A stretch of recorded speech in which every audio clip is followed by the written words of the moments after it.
Anyone in there? Hey everyone, it's Robbie from Hardwired. Today, we're looking at Outcast A New Beginning.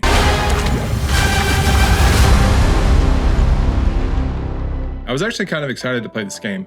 I mean, a shooter with a jetpack and the ability to fly. I mean, come on. Any game that includes mechanics like that, it makes me totally think of Tribes or Halo Reach, and then throw in the third-person view, and it really gives Mass Effect vibes. Not my kind of place. Which way? The overall gameplay is enjoyable, and traversing an open world style map using a jetpack, if done correctly, was always going to be a good time. And it is. But then there's the story. Yeah, I figured as much.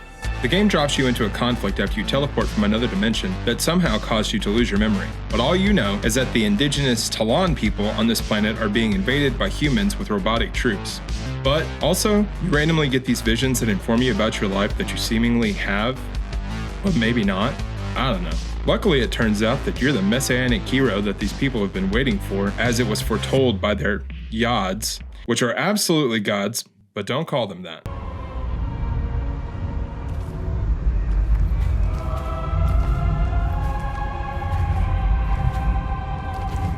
Oh, and it's absolutely a dialogue prompt, that whole Messiah bit. The game kind of ran off the rails for me before we even got to the cool traversal mechanics of the game because of the just abysmal storytelling. You find out pretty quickly in the game that your character's name is, and I'm not kidding, Cutter Slade. So yeah, white savior trope all over again. It only gets worse the more you look at it, like some meme you'd see online. The protagonist will drop one-liners in the middle of conversation at totally inappropriate times, and the people are just like, I don't get it, because they aren't human and would have no way of ever hoping to understand. Luckily, you'll bang your head against that wall over and over again as you play this game. There's so much lore and things that I'm supposed to care about, but I just can't bring myself to interact with these people more than is strictly required to make it through the game. As you're talking to people, they'll highlight terms and places, and there's so many options and conversations. It's like, go back and look at the glossary for more information, and I am absolutely not going to do that. Add in the lower detail and textures, lip sync issues, and haphazard movements of characters and conversation, and it's almost unendurable. I now know what Ford Prefect and Arthur must have felt when they were subjected to Vogon poetry. I felt as if my face was literally crawling off of my skull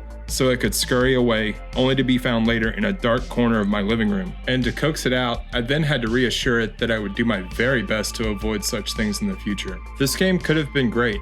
All they would have had to do to fix the actual gameplay is to tweak the gunplay a little. It's a little bit sticky, and the auto aim is both too good and crap at the same time.